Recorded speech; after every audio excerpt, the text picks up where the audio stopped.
Bismillahirrahmanirrahim. Assalamualaikum warahmatullahi wabarakatuh. Alhamdulillah wassalatu wassalamu ala Rasulillah wa ala alihi wa sahbihi wa mawalah wa la hawla wa la quwata illa billahi wa ba'du. Alhamdulillah, di pagi menjelang siang ini kembali kita bisa berkumpul bermajlis ilmu di Masjid Nidaul Ilmi Kapling Beliung. Salawat dan juga salam kita hadiahkan kepada Rasul kita Nabi besar Muhammad sallallahu alaihi wa ala alihi wasallam. Ma'asyiral muslimat yang dimuliakan Allah Subhanahu wa taala, pembahasan di pagi menjelang siang ini kita akan membahas tentang wanita-wanita yang dilaknat Allah Subhanahu wa taala dan terancam tidak mendapatkan rahmat Allah, bahkan terancam tidak akan masuk ke dalam surga. Siapa wanita-wanita yang terancam dengan ancaman Allah dan Rasulnya ini? Tentu ini penting untuk disimak, Bu, karena dikhawatirkan di antara sifat-sifat yang akan saya sebutkan di sini ada pula pada ibu-ibu yang ada di sini atau yang ada di luar sana. Siapakah mereka? Ma'asyiral muslimat yang dimuliakan Allah Subhanahu wa taala. Kita tahu bahwa kedudukan seorang wanita dalam Islam itu sangat agung sekali. Ketika wanita itu masih kecil, kemudian dirawat oleh orang tuanya dengan cara yang baik, maka yang merawatnya akan mendapatkan pahala besar, sebagaimana sabda Nabi SAW. Kalau seandainya kemudian wanita ini sudah besar dan sudah menikah, kemudian dia menjadi istri, maka Islam memberikan pahala yang banyak bagi seorang wanita yang taat kepada Allah, kemudian taat kepada suaminya. Dan apabila dia sudah memiliki anak, posisinya sudah menjadi seorang ibu. Dan seorang ibu dalam Islam sangat diagungkan dan dihormati. Bahkan syarat seseorang masuk surga juga adalah setelah ketaatan kepada Allah Subhanahu wa taala, kemudian bersyukur tentang adanya orang tua. Dan begitu seterusnya. Wanita ini betul-betul mulai dari lahir sampai dia wafat sangat dimuliakan dalam Islam. Tapi masalahnya ada sebuah hadis yang sangat mengkhawatirkan, di mana Nabi SAW pernah diperlihatkan api neraka. Ternyata penduduk neraka itu kebanyakan kaum wanita. Bertolak dari hadis inilah kita akan mencoba menggali tentang sifat-sifat wanita, yang kalau ada sifat-sifat ini pada seorang wanita, maka bisa saja wanita itu dilaknat oleh Allah, terusir dari rahmat Allah, bahkan terancam tidak akan masuk ke dalam surga Allah Subhanahu wa taala.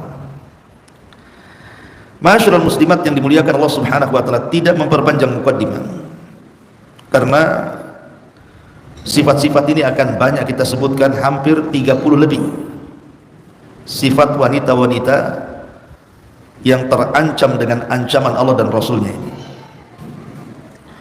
Yang pertama, al-washimatu. Al-washimat artinya wanita-wanita yang memasang tato ataupun yang bertato itu sendiri. Disebutkan dalam hadis Abdullah ibn Mas'ud radhiyallahu anhu, dan hadis ini disepakati Bukhari Muslim, Kata Nabi SAW, la'anallahul washimati wal mustawshimat. Allah mengutuk dan melaknat wanita-wanita yang memasang tato dan yang memasangkannya, yang bertato dan yang memasangkan tatonya. Dan hari ini kita lihat banyak wanita-wanita yang mereka jauh daripada hidayah, seolah-olah mereka memasang tato di badan mereka itu seolah-olah biasa. Bahkan sebagian mereka beralasan untuk kecantikan. Cantik dari mana? Wanita ini dilaknat Allah. Bahkan sebagian para ulama memasangkan tai lalat saja, hukumnya itu haram, tidak boleh. Ibu tidak punya tai lalat nih, tengok ada artis punya tai lalat pula di pipinya, kemudian akhirnya ibu memasangkan tai lalat biar mukanya sama dengan artis. Tidak boleh, Bu. Jadilah diri sendiri, ngapain pula jadi artis? Artis itu tidak ada kemuliaan sama sekali, kecuali mereka betul-betul beriman dan bertakwa kepada Allah Azza wa Jalla. Tapi dunia mereka itu lebih cenderung kepada maksiat dibandingkan ketaatan. Jadi kalau mau meniru, jangan tiru mereka, tiru wanita-wanita salihah, wanita-wanita yang taat kepada Allah Subhanahu wa ta'ala. Jadi ini yang pertama, wanita-wanita yang ditato. Dan subhanallah, dulu saya lihat itu wanita-wanita yang ditato itu biasanya wanita-wanita non muslim, terutama orang-orang Cina, biasanya turunan Cina itu suka tuh ditato. Mungkin dalam agama mereka nggak ada masalah, tapi ke belakang ini banyak pula orang-orang kita, wanita-wanita yang muslimah malah meniru mereka. Giliran mereka menghapus tatonya, yang muslimah pula menambah tatonya. Terutama setelah munculnya anak-anak pang ini kan, banyak kemudian wanita-wanita itu yang kemudian masuk dalam pergaulan bebas, akhirnya kemudian badannya ditato dengan berbagai macam tato. Kadang-kadang aneh-aneh pula bentuk tato itu. Kadang, naudzubillah, terkadang ditato itu sekujur badannya. Padahal tato ini kan sakit juga tuh kalau ditato itu, karena dia bukan dilukis di badan, dilukai kan gitu. Maka wanita-wanita yang bertato ini bertakwalah kepada Allah. Dan kalau sudah terlanjur kemudian anda memiliki tato, maka hilangkan tato itu sebisa mungkin. Kecuali kalau memang tato itu permanen dan tidak bisa dihilangkan kecuali dengan cara yang menyakitkan dan membahayakan, sebaiknya tidak perlu dihilangkan, tapi tutuplah tato itu dengan pakaian, supaya orang tidak tahu bahwa di badan dia itu ada tatonya. Cukuplah dia dan sejarah dia saja yang tahu, orang lain jangan ada tahu bahwa dia ada tatonya. Karena ini wanita-wanita yang bertato dan yang mentato, dua-duanya dilaknat. Ini yang pertama. Kemudian yang kedua, an-namisah. Yang kedua adalah an-namisah. Apa itu an-namisah itu? An-namisah adalah orang yang mengerok bulu halis. Kan ada tuh wanita-wanita yang halisnya sudah bagus-bagus, Allah taruh di situ, dikerok pula, Bu, diganti spidol sama dia. Iya, kalau spidolnya permanen, Bu, tak permanen pula kena hujan, kan masalah itu, Bu. Maka Nabi SAW mengatakan, la'anallahul mutanammisah. Allah Subhanahu wa ta'ala melaknat orang-orang yang mengerok bulu halisnya. Masyarul muslimat yang dimuliakan Allah Subhanahu wa ta'ala, memang terjadi silang pendapat tentang bolehkah seorang wanita mengerok bulu halisnya kemudian menggantinya dengan tinta dan yang semacamnya kalau untuk urusan kecantikan di depan suaminya. Ada sebagian ulama membolehkan, tapi dengan catatan izin dari suaminya dan hanya untuk suaminya. Tapi sebagian para ulama seperti Imam Nawawi rahimahullah ta'ala sangat keras tidak boleh, walaupun untuk suaminya tidak boleh, karena zahir hadisnya seperti itu, tidak boleh mengerok bulu halis. Tapi kalau seandainya mungkin merapihkannya saja, kan ada bulu halus itu kadang-kadang ada 1-2 bulu itu panjang sehingga kena matanya, ya tidak apa-apa dirapihkan karena kan madaratkan. Tapi sekarang bulu halus itu tidak ada madarat bagi dia, karena ingat Allah subhanahu wa ta'ala sudah menciptakan masing-masing kita itu sesuai dengan kadar kita. Laqad khalaqnal insana fi ahsani taqwim. Sungguh kami telah ciptakan manusia itu sebaik-baik bentuk. Maka ketika Allah subhanahu wa ta'ala meletakkan halis di mata-mata ibu itu sudah sebaik-baik bentuk, itu Allah yang kehendaki. Begitulah bentuknya, jangan dirubah lagi. Maka ini wanita-wanita yang kemudian mencukur bulu halis kemudian mengganti dengan tinta atau menanamkan bulu halis, padahal sebenarnya bulu halisnya sudah normal, maka ingat wanita-wanita ini dilaknat oleh Allah subhanahu wa ta'ala. Na'udzubillah. Kemudian yang ketiga, al-mutafallijah, wanita-wanita yang mereka menggesek giginya supaya bagus, merapihkan giginya, padahal giginya sebenarnya normal, tidak ada masalah. Dan hari ini banyak, hari ini hadis ini sudah terbukti 14 abad yang silam. Kita lihat banyak wanita-wanita itu menggunakan bekel kan hari ini kan, pakai bekel itu gunanya untuk apa? Bekel itu coba untuk meratakan atau menggesek gigi supaya bagus, itu untuk apa? Pertanyaannya. Ulama membolehkan merapatkan gigi itu dan menggesek gigi supaya indah, itu maksudnya kalau dalam gigi itu tidak normal. Contoh umpamanya giginya jarang, jadi kalau makan itu loncat pula nasi dari salah-salahnya tuh, itu kan jarang-jarang tuh, kan ada kan repot tuh kalau giginya jarang, nanti loncat dari situ nasi yang udah masuk mulut tuh. Lah kalau seperti ini ada apa-apa, karena memang asal gigi nggak mungkin seperti itu. Asal gigi manusia itu kan kita lihat bayi-bayi yang baru tumbuh gigi itu, giginya rapat, giginya rapi kan gitu. Jadi kalau sudah rapat, ngapain pula kemudian dikikir lagi? Apalagi hanya untuk keindahan, tujuannya supaya senyumnya itu senyum iklan pasta gigi nampak gitu kan. Untuk apa coba? Kalau untuk memfitnah manusia saja, terlaknat wanita seperti ini. Boleh pakai bekel, tidak ada masalah, tetapi maksudnya ditinjau dari segi kesehatan. Mungkin ada masalah dengan giginya, mungkin ada kerenggangan dalam giginya, sehingga dikembalikan kepada kodratnya, itu boleh. Ini hati-hati yang masang-masang bekel ini. Kemudian juga yang keempat, al-wasilah. Al-wasilah itu artinya wanita-wanita yang menyambung rambut. Nabi SAW bersabda dalam sebuah hadis yang dikeluarkan Imam Bukhari, la'anallahul wasilata wal mustawsilah. Allah melaknat wanita-wanita penyambung rambut dan yang disambung rambutnya, baik pelakunya atau yang menyambungkannya, dilaknat, tidak boleh.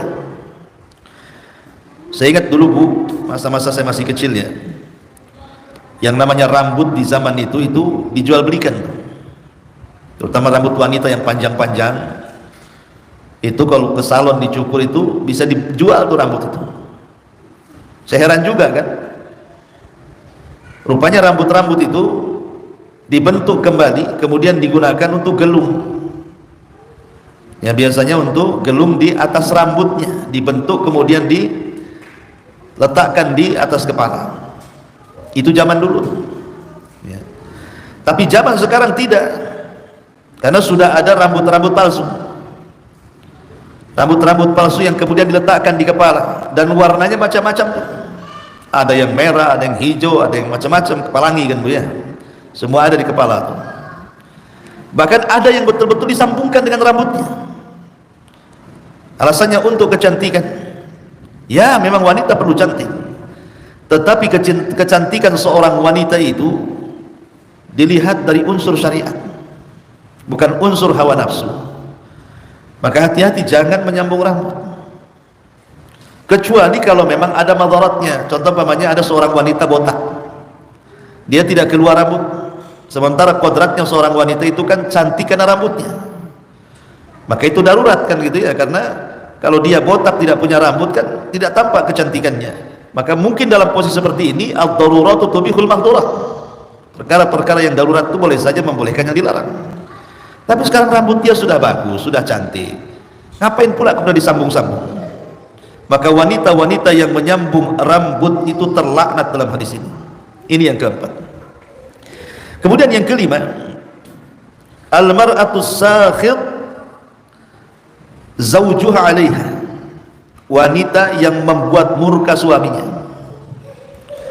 Wanita-wanita yang membuat murka suaminya, maka wanita-wanita ini dilaknat oleh Allah Subhanahu wa taala lewat para malaikatnya. Nabi SAW mengatakan, "Idza da'a ar-rajulu imra'atahu ila firashihi fa'abat fabata ghadban 'alaiha la'anatha al-malaikatu hatta tusbiha." Muttafaqun alaihi. Apabila seorang suami mengajak istrinya untuk melakukan hubungan suami istri, kemudian istri menolak, dengan penolakan istri itu membuat murka suaminya, maka murkanya suami ini kepada istri yang diajak berhubungan dan dia menolak, maka para malaikat akan melaknat istri tersebut sampai dia subuh, sampai di waktu subuh, sampai redha suaminya. Kalau suaminya tidak redha, maka malaikat akan terus melaknat ibu. Dan hari ini banyak perceraian-perceraian yang saya perhatikan itu. Kenapa seorang suami menceraikan istrinya? Itu salah satunya adalah faktor biologis, karena selalu tidak mendapatkan keinginannya, padahal tujuan dia menikah itu untuk melampiaskan hasratnya. Atau banyak suami-suami itu yang selingkuh, naudzubillah, karena tidak mendapatkan kepuasan dalam rumah tangganya. Atau banyak percekcokan dalam keluarga ini gara-gara masalah ini. Dalam sebulan ini saya pernah melihat di YouTube kasus tentang seorang suami membunuh istrinya. Ya tentu ini orang awam kan gitu ya. Gara-gara apa? Tidak mau melayani suaminya, marah suaminya. Ini kan akhirnya memicu apa? Ketegangan dalam rumah tangga, kecekcokan dalam rumah tangga, bahkan sampai terjadi perceraian, bahkan sampai terjadi pembunuhan. Coba kan. Itu di dunia tuh. Di alam lain malaikat justru lebih sadis lagi karena melaknat dia. Kalau sudah melaknat itu kan dijauhkan daripada rahmat. Sementara kita masuk surga itu karena rahmat tuh. Kecuali ibu ada uzur, ibu lagi sakit parah, ibu lagi nifas, ibu lagi haid, ya, atau uzur-uzur syar'i yang lainnya yang ibu tidak bisa melayani suaminya, itu pun harus minta uzur suaminya. Nah ini juga diantara yang harus dipahami. Kemudian yang ke-6, al-mutasyabbihat birrijal, wanita-wanita yang menyerupai laki-laki. Kan banyak bu, ataupun sebaliknya laki-laki yang menyerupai perempuan, yang disebut dengan bencong kaleng tuh. Nah itu wanita-wanita jangan seperti laki-laki, karena saya lihat di Batam saja laki-laki banci itu banyak sekali. Lah wanita-wanita juga saya lihat sudah mulai itu. Wanita-wanita itu luar biasa, coba pakaiannya persis seperti laki-laki, pakai jeans, pakai levi's, ya kan, baju ketat-ketat. Ya alhamdulillah lah, kadang-kadang ada juga yang atasnya dijilbabi, bawahnya pula diketati, ada juga yang kayak gitu tuh. Ya masih mending lah pakai jilbab kan gitu. Tapi ada yang parah, dari atas sampai bawah itu kadang-kadang kalau tidak melihat rambut itu disangka laki-laki tuh. Oh dari belakang itu, karena masih melihat rambut saja panjang, oh dia perempuan. Tapi kalau seandainya rambutnya dicepak kayak laki-laki, mungkin itu laki-laki orang nyangka, karena pakaiannya sudah persis gitu ya. Padahal sebenarnya kaum wanita itu harus menggunakan pakaian itu yang lebar-lebar, supaya bentuk tubuhnya juga tidak tampak, tidak transparan gitu ya. Ini tidak, persis seperti laki-laki. Ini kebanyakan. Yang lebih parah lagi yang terkena penyakit. Yang lebih lagi terkena penyakit seolah-olah dia terlahir laki-laki padahal dia itu perempuan sebenarnya. Akhirnya jatuh kepada penyakit lesbi, naudzubillah, LGBT. Nah, ini wanita-wanita yang menyerupai laki-laki, hati-hati. Hati-hati bu, jalan itu juga laki-laki ada gaya, wanita juga ada gaya. Cara jalannya saja wanita kan gayanya beda, laki-laki juga beda. Maka ataupun cara bicara, ya. Ini yang ke-6. Yang ke-7, zairat al-qubur, wanita-wanita yang sering ziarah kubur. Nabi SAW mengatakan dalam hadis Abi Hurairah radhiyallahu an, kata Nabi SAW, la'anallahu zawaratil kubur, ay kathirat az-ziyarah. Allah melaknat wanita-wanita yang sering ziarah kubur. Kalimat zawarat itu dalam bahasa Arab itu masuk pada kategori siyagul mubalaghah, bentuk yang berlebih-lebihan. Kata Syekh Albani ketika memahami hadis ini, beliau mengatakan maksudnya zawarat itu bukan melarang mutlak wanita ziarah kubur, tidak, tetapi yang dilarang dalam hadis ini yang sering-sering ziarah kubur. Kalau sekali-kali tidak ada masalah. Kenapa wanita itu sangat dilarang, bahkan terancam laknat yang suka ziarah kubur? Karena dalam kehidupan manusia ini wanita itu lebih banyak ikut perasaan dibandingkan ikut akal dulu. Kalau laki-laki kan ikut akal dulu baru perasaan. Kalau wanita terbalik, lebih banyak ikut perasaannya dibandingkan akalnya, bahkan terkadang akal dikalahkan dengan perasaannya, sehingga memicu melakukan hal-hal yang dilarang dalam kuburan. Sedih, akhirnya sedihnya sampai kemudian menangis, menangisnya sampai kepada niyaha, menolak takdir, meraung-raung dan begitu seterusnya. Karena saya beberapa kali menguburkan jenazah itu, banyak kemudian keluarganya dari kalangan wanita itu berteriak-teriak di kuburan. Ada yang sampai guling-guling di kuburan. Nah, itulah kenapa Rasul melarang, karena dikhawatirkan nantinya mengarah ke situ. Ini namanya syaddud dari'ah, sedia payung sebelum hujan. Jangan sampai kejadian duluan. Makanya Rasul melarang, lebih baik wanita itu doakan saja keluarganya di rumahnya saja. Tapi boleh juga sekali-kali untuk melembutkan hati. Ya mungkin kalau sudah mulai ibu-ibu ini sudah asik COD, asik nge-mall, asik shopping, sekali-kali sama suaminya dibelokkan ke kuburan. Nah, itu bolehlah supaya lembut hatinya. Ya. Baik, kemudian yang nomor 8, dan ini an-naihah. Naihah ini ya tadi hasil daripada banyaknya ziarah kubur wanita ini, akhirnya jadi naihah. Atau ketika salah seorang yang dicintainya kemudian meninggal dunia, entah suaminya meninggal, entah orang tuanya meninggal, entah anaknya meninggal, ada sebagian wanita-wanita itu yang mereka kurang iman, atau mungkin tidak tahu hukumnya, atau terkalahkan perasaan akalnya, akhirnya kemudian menjerit-jerit, memukul-mukul pipi, merobek-robek pakaian, berguling-guling sana, dicukurnya rambutnya, dan begitu seterusnya, menolak takdir Allah Subhanahu wa ta'ala. Menangis itu boleh ketika ada kematian, karena siapa yang tidak sedih orang yang dicintai meninggal. Tapi kalau sampai meraung-raung, memukul-mukul badan, memukul-mukul paha dan pipi, berguling-guling, memotong-motong rambut, ini sudah melampau. Makanya Nabi SAW sampai mengatakan bahwa an-naihatu idza matat wa lam tatub qata Allahu laha thiyaban min qitarani wa dir'an min lahabin nari. Kata Nabi SAW, seorang wanita yang meratap lalu dia mati dan belum bertobat, maka Allah akan memakaikan baginya baju-baju dari timah panas pada hari kiamat, dan baju besi dari jilatan-jilatan api neraka. Naudzubillah. Ya makanya ibu ini kalau sudah ngaji gini, qadarullah ada keluarganya yang kemalangan, mulai ada orang yang nangis-nangis gak jelas, cepat bu tenangkan orang kayak gitu. Karena saya pernah pengalaman. Jadi saya diundang untuk mentalkin ceritanya. Jadi ada satu keluarga, qadarullah ayahnya itu sedang sakit parah. Jadi dia nelpon saya, Ustaz bisa ajak ke rumah? Bisa, katanya. Ada apa? Ini kayaknya ayah saya udah nggak lama-lama, katanya. Datanglah, katanya. Jadi datanglah saya ke situ. Jadi saya coba mentalkin. Ini saya baru duduk nih di samping ayahnya, baru mau mentalkin. Wah, di luar kamar itu udah menjerit-jerit.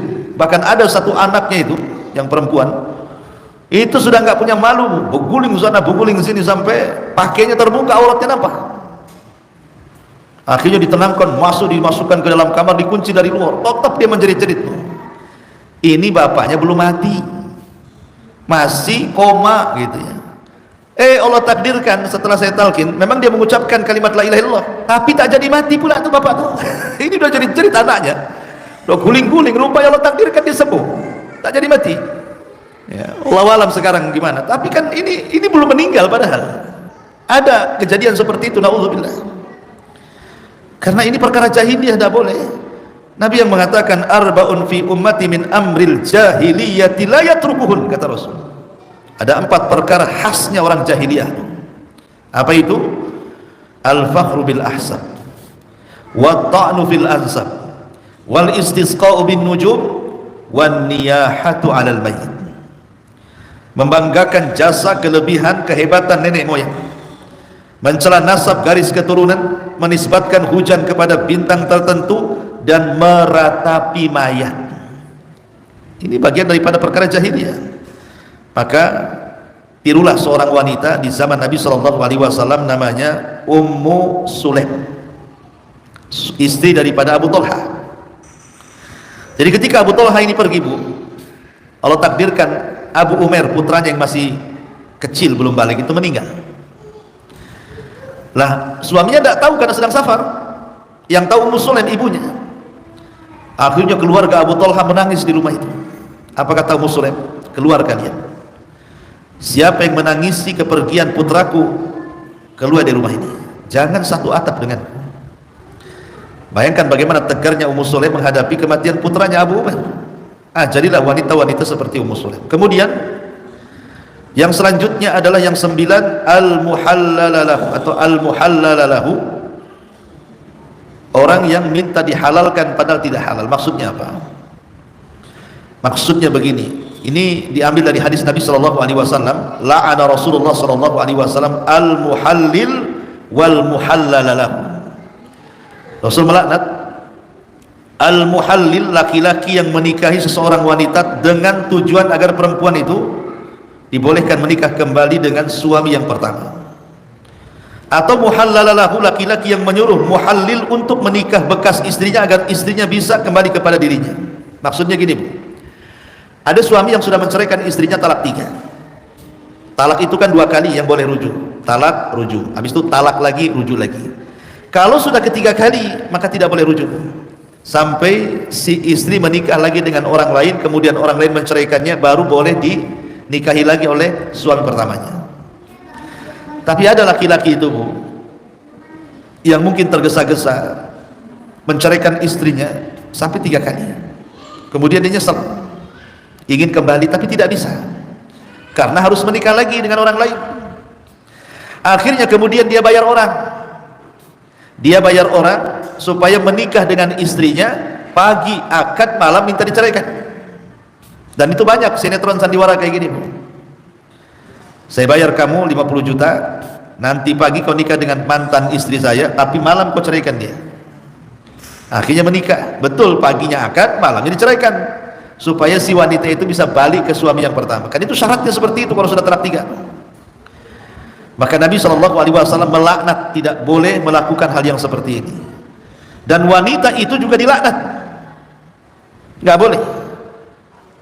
Itu sudah konsekuensi. Orang kalau sudah talak 3 tidak bisa kembali sampai betul-betul dia menikah dengan laki-laki lain dan pernikahannya normal, layaknya orang menikah seperti apa, yang seperti itulah, digauli, ya, melakukan hubungan suami istri dan begitu seterusnya, sampai ada cekcok, ada apa, kemudian diceraikan. Ini suami yang pertamanya dan nunggu-nunggu kapan jandanya istri saya ini, rupanya betul pada Allah, ceraikan sama suaminya, boleh kita kembali, ya. Itu syaratnya harus pernikahan normal, bukan disetting dan disandiwara. Ini namanya muhallil dan muhallal, itu tidak boleh dilaknat dalam Islam. Ini karena Nabi SAW pernah mengatakan, ala ukhbirukum bitai'asil musta'ar, kata Rasul. Maukah aku kabarkan kepada kalian tentang domba pejantan yang disewakan? Lihat bahasa Rasul. Rasul menggunakan kinayah. Maukah aku kabarkan kepada kalian tentang domba pejantan yang disewakan? Para sahabat mengatakan, tentu ya Rasulullah. Apa maksudnya? Maka Rasul mengatakan, huwal muhallil la'anallahul muhallil wal muhallalalah. Kata Rasul, itulah muhallil, dan Allah melaknat orang-orang yang muhallil dan muhallalalah. Artinya muhallil, laki-laki yang menikahi seorang wanita dengan tujuan agar perempuan itu dibolehkan menikah kembali dengan suami pertamanya. Adapun muhallalalahu, laki-laki yang menyuruh muhallil untuk menikahi bekas istrinya agar istri tersebut dibolehkan untuk dinikahinya. Nah, ini semua dilaknat, naudzubillah. Ini yang ke-9. Yang ke-10, al-mutabarrijat, wanita-wanita yang tabarruj. Nabi SAW mengatakan, sinfani, dalam hadis Muslim, sinfani min ahli nar lam arahuma. Ada dua manusia, kata Rasul, di zamanku tidak ada. Subhanallah, di zaman Nabi tidak ada, adanya di zaman sekarang. 14 abad yang silam Rasul memprediksi akan ada dua kelompok, di zamanku nggak ada. Kemudian Nabi SAW menyebutkan salah satunya adalah nisaun kasiyatun ariyatun mumilatun ma'ilatun ru'usuhunna ka'asnimatil buktil ma'ilah. Wanita-wanita yang berpakaian tapi telanjang, ya tadi pakainya ketat, pakainya transparan gitu ya. Bukan hanya itu saja, sudah ketat transparan lagi, berjalan pula melenggak-melenggok sana sini, terpengaruh dengan model di YouTube, akhirnya dia mencontohkannya. Tidak cukup sampai di situ, bukan hanya sekedar berlenggak-lenggok menggoyangkan bahu punggungnya, rambutnya pula disasak seperti punuk unta. Rambut yang disasak itu maksudnya digelung, kemudian pakai jilbab nampak muncul ke atas gitu kan. Anda wanita-wanita menggelung, kemudian pas ditutup jilbab nonjol pula dia ke atas, nah, itu tidak boleh tuh ya, karena itu seperti punuk unta kata Rasul. Maka mereka, kata Nabi SAW, la yadkhulnal jannah, tidak akan masuk surga, wala yajidna rihaha, tidak akan mencium bau surga. Masuk surga, bau surganya tidak kecium teman-teman, gimana masuknya tuh? Padahal kata Rasulullah, inna rihaha la yujadu min masirati kada wa kada, padahal bau surga itu bisa tercium sejarak ini dan itu. Dan sekarang naudzubillah kan, wanita-wanita yang disabdakan Rasul ini menjadi sebuah kenyataan. Di zaman jahiliyah, Bu, sejahiliyahnya orang jahiliyah, tidak ada pakaian yang dipakai orang sekarang. Karena ketika Allah Subhanahu wa taala menyinggung soal amalan pakaian wanita-wanita jahiliyah dengan firman-Nya, wala tabarrujna tabarrujal jahiliyatil ula, jangan kalian tabarruj, berdandan seperti orang-orang jahiliyah. Seperti apa sih dandan orang jahiliyah itu? Para ahli tafsir mengatakan, orang jahiliyah itu mereka pakai jilbab tapi nampak depannya, rambut depannya nampak, kemudian lehernya nampak, kemudian kakinya nampak dengan gemerincing gelang kakinya. Itu gaya model jahiliyah ya, artinya kan badannya masih tertutup, cuman muka leher nampak, kemudian rambut sedikit di depan sama gelang kaki. Nah, kayak pakaian orang India itu ya. Nah sekarang kita lihat wanita-wanita muslimah hari ini itu bukan kayak gitu lagi, di telanjang bulat tuh, apalagi di kolam-kolam renang, apalagi kemudian di pantai-pantai, udah nggak punya malu. Bahkan ada yang ngonten di YouTube itu, Bu, supaya dapat monet, dapat uang, bisa dia telanjang. Naudzubillah kan begitu, cari uang dengan cara mengumbar aurat. Kata Nabi SAW, wanita ini tidak akan masuk surga, mencium bau surga pun tidak. Kalau mereka wanita kafir, terserah, urusan mereka, lakum dinukum waliyadin. Tapi masalahnya ini wanita-wanita muslimah. Bahkan sudah, bukan hanya itu saja, bahkan ada seorang wanita muslimah itu sudah nggak milih-milih makan, babi aja dimakan, pakai basmalah lagi dia makannya. Alhamdulillah ya kan. Nah ini yang ke-10. Karena ini tanda-tanda kiamat masalahnya. Rasul mengatakan, inna min asratis sa'ah an tadhhara thiyabun talbasuha nisaun kasiyatun ariyah. Sungguh di antara tanda-tanda kiamat, kata Rasul, maraknya pakaian-pakaian yang dipakai oleh kaum wanita, mereka berpakaian tapi telanjang. Ini yang nomor 10. Yang nomor 11, Bu, wanita-wanita yang meminta cerai tanpa sebab. Nabi SAW mengatakan, ayyuma imra'atin sa'alat zawjaha talaq min ghairi bu'sin faharamun 'alaiha raihatul jannah. Siapapun perempuannya yang meminta cerai kepada suaminya tanpa alasan, maka kata Nabi SAW, haram baginya bau surga. Haram baginya bau surga. Makanya Rasulullah mengatakan, la yahillu limra'atin tas'alu talaq ukhtiha litastafrid sahfataha fa innama laha ma qaddara laha. Tidak halal bagi seorang wanita menuntut talak saudaranya agar dia dapat menggantikan tempatnya. sesungguhnya baginya adalah apa yang ditakdirkan untuknya. Seperti memangnya Afwan, ada seorang suami istrinya dua, kemudian dipengaruhi itu rumah tangganya biar cekcok, diadu domba supaya si istri pertama atau kedua itu meminta cerai kepada suaminya supaya dia menduduki kedudukannya. Tidak boleh, itu sudah takdirnya seperti itu ya.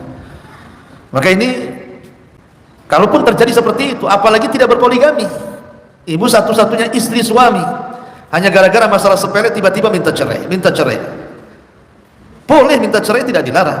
Tetapi kalau ada udzur syar'i seperti suaminya zalim, suka mukul, suaminya tidak sholat gitu ya, suaminya fajir, jahat dan begitu seterusnya, ya mungkin. Tapi kalau sudah tidak taraf seperti itu, maka seorang istri tidak boleh meminta cerai tanpa ada alasan yang jelas ya, alasannya ya. Ini yang ke-11. Yang ke-12, wanita yang berlebihan dalam berkabung. Nabi SAW mengatakan, la yahillu limra'atin tu'minu billahi wal yawmil akhir an tahidda ala mayyitin fawqa thalathi layalin illa zawj fa innaha tahidda alaihi arba ashhur wa ashra.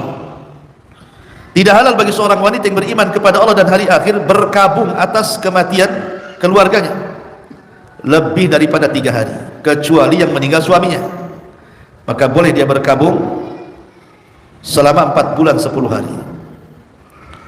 Maksudnya begini Bu, kenapa dilarang dalam Islam itu? Karena ada seorang istri ketika mungkin anaknya meninggal atau orang tuanya meninggal atau orang dicintainya meninggal, itu sedihnya itu sampai berminggu-minggu, berbulan-bulan, sehingga dia malas dandan padahal ada suaminya tuh.